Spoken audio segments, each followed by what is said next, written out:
Hema committee റിപ്പോർട്ടിൽ സർക്കാർ പൂഴ്ത്തിയ ഭാഗങ്ങൾ പുറത്തുവിടുന്നതിൽ തീരുമാനം വെള്ളിയാഴ്ചയ്ക്ക് ശേഷം. വിവരാവകാശ കമ്മീഷണർ ഡൽഹിയിൽ നിന്ന് തിരിച്ചെത്തിയ ശേഷമായിരിക്കും തീരുമാനമുണ്ടാവുക. സലീം മാലിക് ചേരുന്നുണ്ട് ഇപ്പോൾ തിരുവനന്തപുരത്ത്. സലീം മാലിക്, ഇന്ന് ഇത് പുറത്തുവിടുമെന്നായിരുന്നല്ലോ നേരത്തെ ഉണ്ടായിരുന്ന വിവരം. ഇപ്പോൾ എന്താണ് മനസ്സിലാക്കേണ്ടത്?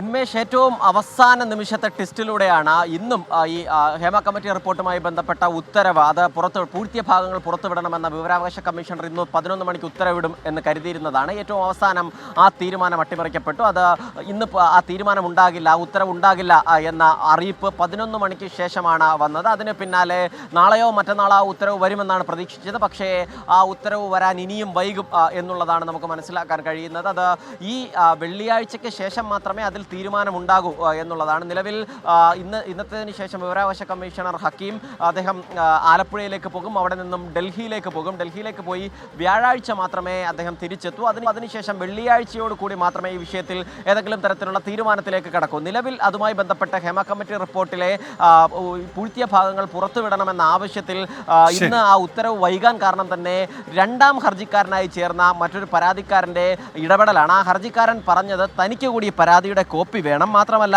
അതിന്മേലുള്ള അന്തിമ തീർപ്പ് കൽപ്പിക്കുന്നതിന് മുൻപ് തൻ്റെ പരാതി കൂടി പരിഹരിക്കണം എന്നുള്ളതാണ് ആവശ്യപ്പെട്ടത്. വിവരാവകാശ കമ്മീഷണർ നേരിട്ടല്ല ആ പരാതി പരിശോധിക്കുന്നത്, അത് മറ്റൊരു ബെഞ്ചാണ് ആ പരാതി പരിശോധിക്കുന്നത്. അതോടുകൂടിയാണ് ഇതിൽ ഈ തീരുമാനം വൈകാനിടയായത്. അതിനുശേഷം ആ ബെഞ്ചിൽ നിന്ന് രണ്ടാമത്തെ മറ്റൊരു ബെഞ്ച് പരിശോധിച്ചതിന് ശേഷം വിവരാവകാശ കമ്മീഷണറുടെ അടുക്കലേക്ക് ഈ പരാതി വരും. ആ പരാതി തീർത്തതിന് ശേഷം മാത്രമേ ഇനി ഹേമ കമ്മിറ്റി റിപ്പോർട്ടുമായി ബന്ധപ്പെട്ട് സർക്കാർ പൂഴ്ത്തിയ ഭാഗങ്ങൾ പുറത്തേക്ക് വരൂ എന്നുള്ളതാണ്. 49 മുതൽ 53 വരെയുള്ള ശരി സലീം, അപ്പോൾ വെള്ളിയാഴ്ചയ്ക്ക് ശേഷമേ ഇനി ഇക്കാര്യത്തിൽ തീരുമാനമുണ്ടാകുമെന്നാണ് സലീം മാലിക് റിപ്പോർട്ട് ചെയ്യുന്നത്. മലബാർ വാലിയിൽ നിന്ന് അക്കൗണ്ടിൽ നിന്ന് വരുന്ന പ്രതികരണം, VIP ദർശനം ശബരിമലയിൽ ആർക്കും അനുവദിക്കരുത് എന്നുള്ളതാണ്.